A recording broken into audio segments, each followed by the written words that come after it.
Hallo meine Freunde, hola Madridistas. Heute in dem Video rede ich über eins der Themen, was den Madridismo so sehr spaltet wie kaum ein anderes.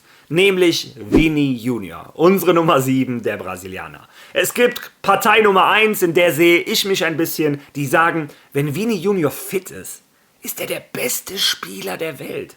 Der hat uns 2 Champions League-Titel geholt, hat in beiden Finalen getroffen. Wir müssen dankbar sein und können ihm auch einmal ein schlechteres Jahr verzeihen. Immer dann, wenn er auch wieder der alte Vini Junior wird. Der mit Hunger, der mit Gier, der mit Willen, der nicht nach rechts guckt und Kylian Mbappé sieht und sich denkt, ja, wenn der nicht läuft, laufe ich auch nicht. Nein, der Vini, der nicht aufhört, von der ersten bis zur 120. oder wenn es sein muss, noch mehr Minute zu rennen, der Vini, den wollen wir wieder. Es gibt aber auch Kategorie 2, die kann ich auch verstehen, die sagen, Vini und Mbappé passt zusammen nicht. Ich glaube das nicht persönlich, weil ich glaube, 2 gute Spieler haben sich am Ende noch immer auf dem Fußballplatz verstanden. Aber es gibt diejenigen, die sagen, wenn beide nicht laufen, 2 Gockel in einem Stall, das passt einfach nicht. Und wenn beide nicht laufen, das kann die Mannschaft einfach heutzutage im modernen Fußball nicht kompensieren. Der Vini, der dazu noch immer wieder Ärger macht mit Zuschauern, Schiedsrichtern, Gegnern, etc. pp. Das bringt zu viel Unruhe in die Mannschaft und das wirft ein schlechtes Licht auf Madrid. Also wie gesagt, die Kategorie kann ich auch verstehen. Ja, und in der Mitte ist irgendwo wahrscheinlich die Wahrheit und in der Mitte ist Florentino Perez, Real Madrid und Vini, die über einen neuen Vertrag sich unterhalten und so weit auseinander sind in ihren Vorstellungen wie noch nie. Und ganz ehrlich, wenn Vini seine Vorstellungen nicht ändert, dann sieht es so aus, als wenn Real Madrid ihn verkaufen wird. Ja, also es ist ernster, als man wahrscheinlich von außen sieht. Ja, und dann unterhalten wir uns auch noch über das Zuhause eines jeden Madridistas, über das Santiago Bernabéu. Denn die letzte Phase der Umbauarbeiten hat begonnen. Wir erinnern uns alle noch daran, als das neue Santiago Bernabéu uns vorgestellt wurde, sah man von außen Zinedine Zidane mit seinem Volley gegen Leverkusen im Finale. Aber wenn wir ehrlich sind, davon war bisher im Santiago Bernabéu von außen nicht viel zu sehen, aber das soll sich unter anderem ändern. Einige andere Änderungen auch, auf die ihr euch freuen könnt. Für mich ist die Erfahrung Santiago Bernabéu jetzt schon unglaublich. Ich habe eine riesen Vorfreude, wenn das Ding komplett fertig ist. Also auch da erfahrt ihr den letzten Stand der Dinge. Dann habe ich noch 1, 2 andere Themen. Also wie ihr hört, ein vollgepacktes, interessantes Video. Viel Spaß dabei.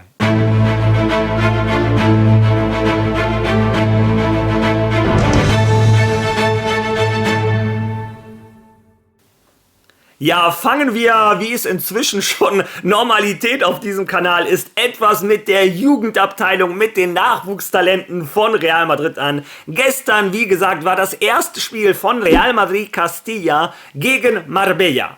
Und das erste Spiel von Álvaro Arbeloa als Trainer im Seniorenbereich.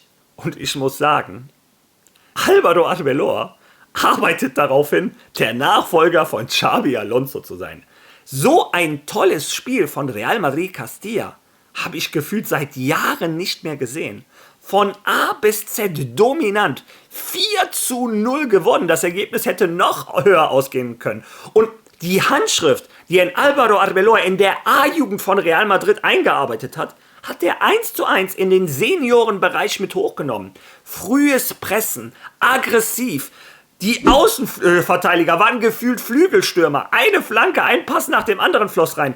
Wir haben 2 oder 3 Tore nach hohen Ballgewinnen am 16er vom Gegner gemacht. Unsere Jungs bissig aggressiv. Also im Endeffekt ein tolles Spiel von Real Madrid Castilla. Ich freue mich jetzt schon auf die Saison. Und es scheint so, als wenn die Handschrift von Xabi Alonso und Álvaro Arbeloa Hand in Hand gehen, als wenn irgendwann der Sprung von Castilla nach Real Madrid vielleicht gar nicht so groß wird, weil es im Endeffekt das gleiche System ist. Für wen es mich vor allem gefreut hat, ist Joan Martinez. Der hat danach auch einen emotionalen Tweet oder X-Post geschrieben, wo er geschrieben hat, nach 365 Tagen, alle Mühen haben sich gelohnt. Ich mache das, was ich am meisten liebe. Joan Martinez, und auch das sieht man, was Álvaro Arbeloa für ein toller Trainer ist. Er hat ihn von Anfang an spielen lassen, um ihm auch das Gefühl zu geben, du bist wichtig für die Mannschaft, du bist ein Anker meiner Mannschaft, Aber er hat ihn nach 20 Minuten rausgeholt. Also Piano, der Junge muss geschont werden, aber er hat ihn nicht die letzten 20 Minuten reingebracht, wo die Gegner vielleicht auch müde sind. Nein, er sollte sich 20 Minuten beweisen gegen einen topfitten Gegner und ihm sollte auch gezeigt werden, wie wichtig er fürs Team ist. Man darf auch nicht vergessen, der ist mit Abstand der jüngste von den ganzen Haufen. Der ist 17. Also, tolles Spiel, der hat auch 2, 3 schöne Szenen, muss man sagen. Ich freue mich auf Joan Martinez und mal schauen, ob er den Sprung in die erste Mannschaft in dieser Saison schafft. Ja, wenn er den Sprung schafft, dann schafft er den Sprung in Santiago Bernabéu. Und ich habe euch schon einige Male berichtet, dieses Stadion ist jetzt schon das schönste Stadion der Welt. Wenn man dieses Gefühl mal erlebt hat, in diesem Stadion zu sein, das kann man, glaube ich, schwer mit Worten begreifen. Also was Real Madrid da aufgebaut hat, ich glaube, das sagt jeder Fußballer, jeder, der mal da war, das ist atemberaubend. Aber das Santiago Bernabéu ist noch nicht fertig. Denn, wie gesagt, Real Madrid steckt jetzt erstmal etliche Hunderttausende, wenn nicht Millionen sogar, glaube ich, waren das, in die ganze Außendarstellung. Bäume werden gepflanzt, die Wege werden alles schön gemacht. Also diese ganze Experience Santiago Bernabéu soll schöner gemacht werden. Und auch von außen werden diese LED-Lichter eingebaut, die Projektionen auf das Santiago Bernabéu strahlen können. Was da los ist, lesen wir uns jetzt mal in diesem Artikel zusammen. Einmal durch.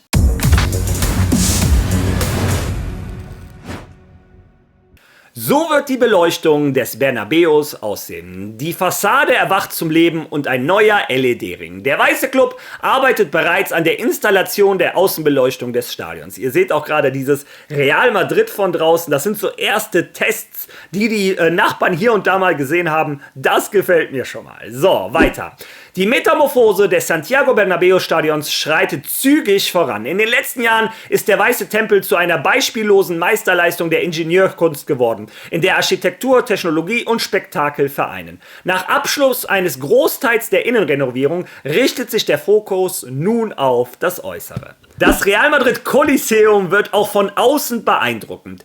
Die umhüllende Aluminiumhülle des Stadions wird mit 10.000 RGB LED-Leuchten ausgestattet sein, die es in eine lebendige, dynamische Oberfläche verwandeln. Dank der eingesetzten Videomapping-Technik können Licht, Farbe und Bewegung projiziert werden.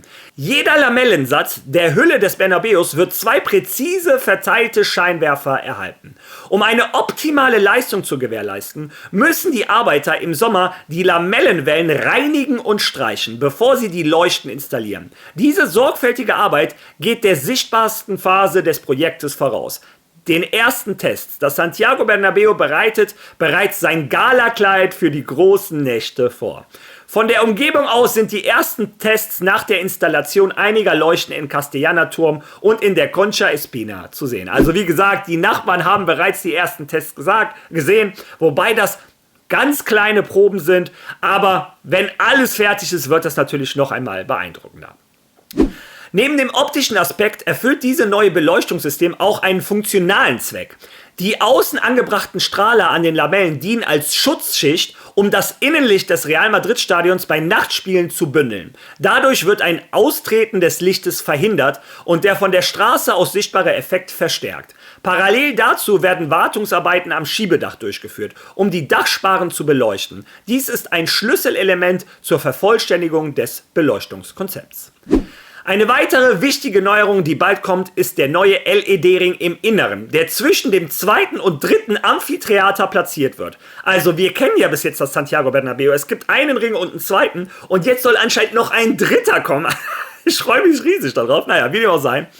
Dieses System, das sich noch in der Installationsphase befindet, wird das visuelle Erlebnis des Stadions von innen vervollständigen und im Einklang mit dem bestehenden unteren Ring und der vom Dach hängenden 360 Videozeigetafel arbeiten.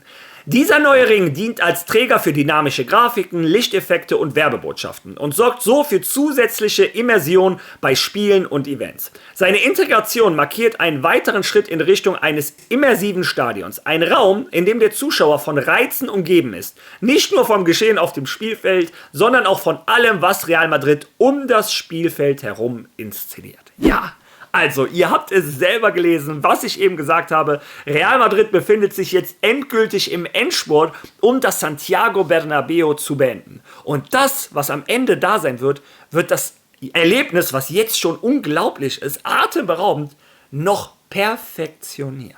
Du gehst ins Stadion durch diese Grünflächen, alles schön, kleine Parks, Sitzmöglichkeiten etc. Und du siehst das Santiago Bernabéu. Von draußen werden wahrscheinlich Spielszenen oder was auch immer projiziert, wo du schon denkst, das erinnert mich ein bisschen an Las Vegas. Da gibt es ja diesen Ball, wo von draußen Sachen projiziert werden. Ich kann mir nicht vorstellen, dass das Bernabéu diese Technik am Endeffekt hinkriegt, weil dieser Ball ist ja nur dafür da. Aber vielleicht irgendwas Annäherndes. Stellt euch mal vor, ihr geht ins Stadion, ihr seht das Tor von Rodrigo gegen Manchester City oder von Vini im Finale gegen Dortmund, Carvajal etc. Schöne Momente für den Madridismo. Und dann habt ihr ja schon mal einen Hype und dann geht ihr da rein und dann die nächste LED-Leuchte, alles zu, der Sound, das Bild.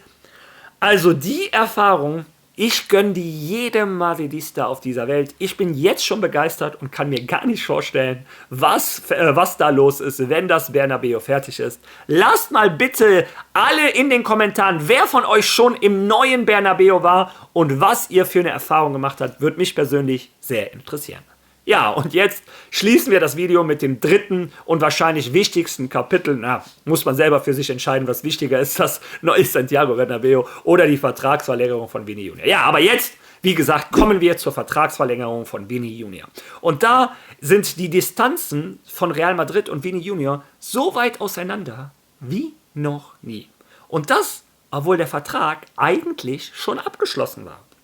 Das habe ich euch unter anderem im März irgendwann berichtet, weil das auch so war. Real Madrid und Vini Junior und die Berater haben sich die Hand gegeben, die haben eine Einigung gefunden, alles war klar, Vini würde 20 Millionen Euro bekommen, plus Boni, Ballon d'Or, Weltfußballer, Tore etc. Das würde alles mit eingerechnet werden. Das wäre einer der höchsten Verträge gewesen in der Geschichte von Real Madrid. Und Real Madrid, Vini, Rock Nation, so heißt die Agentur, haben sich schon die Hand darauf gegeben und haben gesagt, ja, wir sind durch, aber wir möchten das noch nicht veröffentlichen, wir möchten das noch nicht unterschreiben, weil wir wollen ein Event im Sommer daraus machen, dass diese Vertragsverlängerung eine große Nummer wird. Ja, und Real Madrid hat gesagt, alles klar, wenn das euer Plan ist, machen wir es so. Doch jetzt hat sich alles geändert. Hören wir da bei Cadena SER zusammen einmal rein.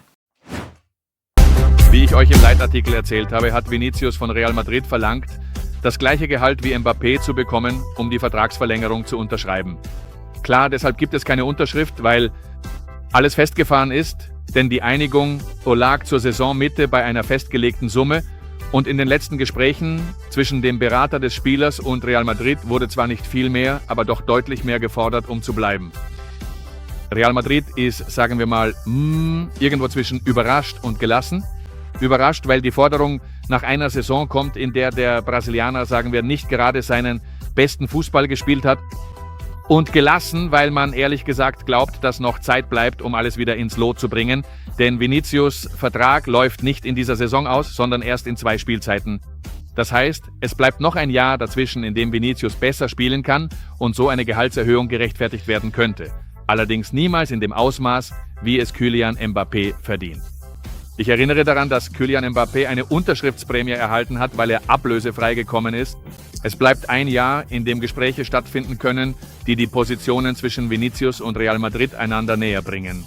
Und wenn sie sich nicht annähern, hätte Real Madrid keine andere Wahl, als einen Verkauf zu akzeptieren, allerdings nur zu astronomischen Summen. Ja, und ich glaube, im ersten Teil von Cadena SER, gleich hören wir noch weiter, das ging noch ein bisschen weiter, ist schon ziemlich klar herauszuhören, es war alles in trockenen Tüchern, aber Rock Nation hat sich irgendwann gedacht, und ich glaube nicht, dass das ein Zufall ist, Vini Junior soll das gleiche verdienen wie ein Kylian Mbappé. Und Real Madrid hat schon klar gemacht, das wird nicht passieren. Wir dürfen nicht vergessen, in Mbappés Gehalt war ein riesiges Handgeld, weil er gratis von Paris gekommen ist. Aber Vini möchte anscheinend für seine Verlängerung auch ein Handgeld. Seit wann ist das eigentlich eine Sache? Seit wann haben die Spieler das übernommen, dass sie auch ein Handgeld für eine Vertragsverlängerung haben wollen? Aber es ist anscheinend so, Vini möchte das haben. Aber Real Madrid, wie gesagt, hat klar gemacht, du wirst niemals in die Dimensionen von einem Kylian Mbappé kommen. Und viele von euch wundern sich, woher kommt das? Wo hat sich die Meinung von einem Vini geändert? Und was jetzt von mir kommt, ist eine reine Vermutung. Denn Vor dem Spiel gegen Paris Saint-Germain im Halbfinale der Club-WM sollte Vini Junior laut übereinstimmender Medien in Spanien auf die Bank. Ein Xabi Alonso hatte sich entschieden, mein Mittelstürmer ist Gonzalo Garcia, mein linker Flügel in diesem Spiel ist Kylian Mbappé oder mein zweiter Stürmer. Und ein Vini wäre auf der Bank gewesen. Und nur weil ein Trent Alexander-Arnold sich verletzt hat, dadurch ein Fede Valverde nach hinten gerückt ist, ein Gonzalo auch, war vorne wieder ein Platz für Vini in der Elf. Und ich glaube, das hat Vini Junior geschockt. Er selber sah sich als der Star der Mannschaft mit Kylian Mbappé zusammen. Aber dieser Moment, wo ihm klar wurde, ich sitze vielleicht auf der Bank, ich glaube, das hat ihn so verärgert, dass sich seine Position komplett geändert hat. Dass jetzt Xabi Alonso quasi auch beweisen möchte, ich bin hier der Star, ich verdiene hier genauso viel wie ein Kylian Mbappé. Das ist aber, wie gesagt, eine reine Vermutung. Aber es ist auch relativ egal, woher das kommt, warum Rock Nation auf einmal so viel verlangt. Tatsache ist, ihr habt es am Ende gehört, sollte Vini seine Vorstellungen nicht ändern, wird Real Madrid gezwungen sein, ihn zu verkaufen. Naja, hören wir mal weiter rein. Arabien bot rund 200 Millionen Euro und dieser Betrag, den Real Madrid nicht einmal anhören wollte, könnte der Anfang der Tür zu dem Traum sein, den Florentino Perez schon immer hatte. Und der Traum, den Florentino Perez seit Jahren hegt, ist es, Mbappé mit Erling Haaland zusammenzubringen? Aber gut, das ist alles Fiktion, oder? Also das heißt, der erste Teil ist eine Nachricht, der zweite Teil ist Fiktion. Was Realität ist, dass die Verlängerung von Vinicius, von der wir euch hier schon vor einiger Zeit erzählt haben, dass sie mit variablen Klauseln vereinbart schien, und diese gibt es tatsächlich in dieser Verlängerung, mit Vereinbarungen über Tore, Ziele und Prämien, wie zum Beispiel den Ballon d'Or. Dieser Ballon d'Or war im neuen Vertrag von Vinicius. All das setzte ihn an die zweite Stelle der bestbezahlten Spieler. Das heißt, nach Mbappé kam Vinicius im Kader von Real Madrid im neuen Vertrag. Nun, Vinicius möchte der Erste sein oder zumindest mit Mbappé gleichziehen, und deshalb ist im Moment noch nicht alles unterschrieben. Und erkennt die Kabine von Real Madrid Vinicius im Moment als ihren Anführer an oder wurde er von Mbappé verdrängt? Antome, Anna?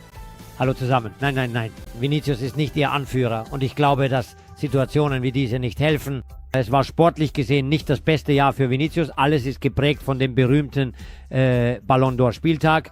Das war ein Wendepunkt in Vinicius' Saison und in seiner Beziehung zur Mannschaft. Und nach meinen Gesprächen mit dem Verein glaube ich, dass Madrid ziemlich klar ist, dass die Vertragsverlängerung vereinbart ist, dass die Bedingungen klar waren und dass sogar darüber gesprochen wurde, sie zu einem wichtigen Zeitpunkt der Saison bekannt zu geben. Wenn Vinicius jetzt die Bedingungen ändern möchte, dann muss er, wie du sagst, abwarten und zeigen, dass er eine Änderung der Bedingungen verdient. Denn nach dem, was ich gehört habe, glaubt Madrid, dass die Verlängerung abgeschlossen ist, dass alles besprochen wurde und dass er das weiß. Und wenn er jetzt etwas ändern will, ist das ein neues Kapitel in einem Film, der für Madrid bereits abgeschlossen und kurz vor der Bekanntgabe stand. Ja, und auch diesen Abschnitt fand ich sehr interessant. Wie gesagt, wenn man beide Abschnitte zusammen sieht, Real Madrid ist logischerweise auch vom Timing von Vini Junior sehr überrascht.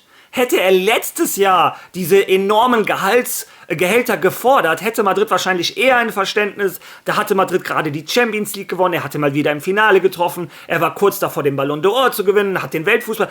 Das waren natürlich ganz andere Zeiten. Aber Madrid ist jetzt verwundert, dass er jetzt nach dieser Saison kommt, wo Real Madrid wirklich nicht gut war, ich formuliere es mal nett, und Vini Junior selber auch bei weitem nicht seine beste Saison hatte. Madrid wundert sich und denkt, wo kommt denn jetzt diese Gehaltsvorstellung her? Das spiegelt doch überhaupt nicht deine Leistungen auf dem Platz wider. Und Madrid, der andere Aspekt, den sehe ich nicht so, bin ich ganz ehrlich, dass Real Madrid dem Ganzen so locker gegenübersteht. Denn Vini hat noch 2 Jahre Vertrag. Sollte er dieses Jahr nicht verlängern, hat er nächstes Jahr nur noch 1 Jahr Restvertrag. Und dann kann Real Madrid natürlich nicht mehr allzu viel für ihn verlangen. Natürlich für einen Spieler seiner Klasse wird es trotzdem noch 120 Millionen oder irgendwas in der Kategorie sein. Aber wir sind jetzt in der Kategorie 250 Millionen eventuell. Auf der einen Seite kann man natürlich auch denken, ja, weißt du was, wenn Vini sich sein neues Gehalt verdienen möchte, wenn er doch Geschichte bei Real Madrid schreiben möchte, wie er das immer sagt, dann muss dieses Jahr wieder der alte Vini explodieren. Und wenn wir wieder den alten Vini haben, kann der von mir aus genauso viel verdienen wie Mbappé. Aber dieses Jahr wird extrem entscheidend und Madrid, die sagen zwar, die sind gelassen, aber ich sehe das anders. Wenn wir einen Vini Junior haben, der nur noch ein Jahr Vertrag hat, hat der alles in der eigenen Hand. Dann sagt er zu Madrid, wisst ihr was, das letzte Jahr sitze ich auch noch aus und Real Madrid verliert vielleicht 100 bis 200 Millionen Euro.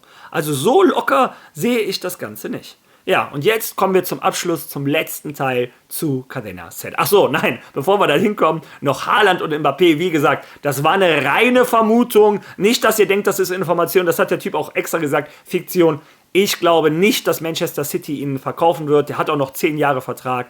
Also darauf würde ich mir nicht allzu große Hoffnung machen. Wobei, ich glaube, der hat immer mit Manchester City abgesprochen, dass wenn Madrid kommt, er gerne nach Madrid wechseln würde. Mal schauen, wie sehr sich ein Manchester City daran hält, wenn wirklich Madrid anklopfen sollte. Aber das sind alles Spekulationen. Kommen wir jetzt mal zum Ernst des Lebens. Hören wir uns den letzten Abschnitt von Cadena Ser einmal an. Und ich wiederhole, ich kann mir keinen einzigen Spieler von Real Madrid vorstellen, der die Hände hebt, damit Madrid bitte Vinicius den Vertrag verbessert. Ich glaube, dass sich das Projekt von Madrid im Moment um Mbappé dreht und dass sich das nicht ändern wird, egal wie sehr Vinicius sich vor der Unterzeichnung des neuen Vertrags querstellen möchte.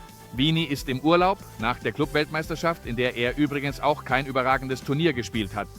Tatsächlich war auch Vinicius' Leistung im letzten Abschnitt der Saison bei Real Madrid nicht großartig und als alles bereits vereinbart schien, kam aus dem Umfeld von Vinicius diese neue Forderung. Die Forderung kam vom Berater, nicht so sehr direkt vom Spieler selbst. Auch, und das ist ebenfalls mein persönliches Gefühl, glaube ich, dass solche Dinge, wenn sie komplett festgefahren sind, durch ein persönliches Gespräch zwischen dem Präsidenten von Real Madrid und Vinicius ohne Zwischenhändler gelöst werden können, was wahrscheinlich passieren wird, falls sich die Situation in diesem Sommer nicht klärt. Aber im Moment ist Vinicius im Urlaub. Ich nehme an, er verfolgt bereits die Nachrichten, die wir hier bei Cadena Ser berichten.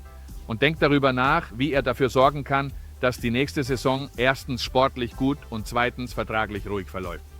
Falls es nicht passiert, werden wir natürlich weiter berichten, aber im Moment ist es so, denn es fällt schon auf, dass dieser Vertragsabschluss, diese Einigung, die wir hier bei Cadena Ser angekündigt haben, Manu Carreño hat es berichtet, wir haben es in diesem Ser Deportivos erzählt und trotzdem kommt die Unterschrift nicht zustande. Nun, sie kommt eben deshalb nicht zustande, weil aus dem Umfeld des Spielers eine Forderung nach mehr Geld gestellt wurde. Nicht extrem viel mehr Geld, aber doch deutlich mehr Geld, damit diese Einigung schließlich besiegelt werden kann.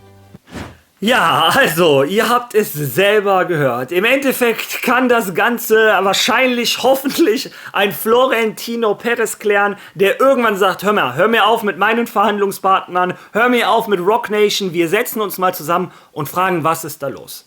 Wie gesagt, meine Vermutung kennt ihr, ich glaube, die Aufregung oder die Wut kommt daher, dass Xabi Alonso sich entschieden hat, mein Gockel, mein Starspieler, um den ich Real Madrid aufbaue, ist Kylian Mbappé, wenn es überhaupt einen Starspieler gibt. Die Mannschaft ist mehr oder weniger bei Xabi Alonso der Star. Aber der Fokus liegt eher auf dem Kylian Mbappé als auch von dem Vini. Ein Vini könnte auch auf die Bank kommen. Und Real Madrid hat klargemacht, wir unterstützen einen Xabi Alonso bei seinen Entscheidungen. Ich glaube, daher rührt die Wut. Ich glaube, wenn Florentino Perez sich mit Vini Auge in Auge setzt und sagt, ja, Vini, dann erarbeite dir deinen Platz, sei wieder der Vini wie vor 2 Jahren, dann geben wir dir das Gehalt, was du dann auch verlangst. Ich glaube, das könnte die Probleme über Bord werfen. Ja, wer nicht, wie ihr gehört habt, müsste Real Madrid verkaufen. Ja, das war mal ein etwas längeres Video. Es gab auch sehr viele Informationen. Lasst eure Meinung zu diesem Video bitte in den Kommentaren. Wenn ihr schon mal da seid, liken, teilen, followen. Ihr wisst, wie YouTube funktioniert. Wir sind weiterhin kurz vor den 11.000. Hilft mir doch, das wäre sehr schön, würde mich riesig freuen. Und wir sehen uns morgen wieder mit einer Menge Informationen wieder. Was gerade los ist, ist der Wahnsinn. Also, bis morgen. Ein Ala Madrid!